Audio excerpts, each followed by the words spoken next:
To file a T visa, to be eligible for a T visa, the victim has to have been brought into the U.S. by their trafficker. Yes, there is a question on the T visa application form, or as it is, in the summer of 2024, that asks about if the person's entry was connected to the trafficking. And sometimes the answer to that question is yes, their traffickers smuggled them into the United States. And then after that, or along the way, continued to make them do things like cooking or cleaning or having sex using force or fraud or coercion. But many times, the trafficking has nothing to do with how the person came to this country. They might have come here on a visa. They could have come here in a hot air balloon.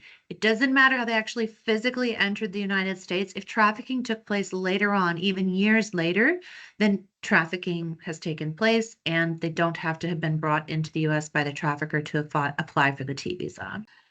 You cannot file a T visa if the trafficking happened many years ago. True or false? False. We see this all the time. People say, I was trafficked in 1997, or I was trafficked in 2021, or I was trafficked 15 years ago.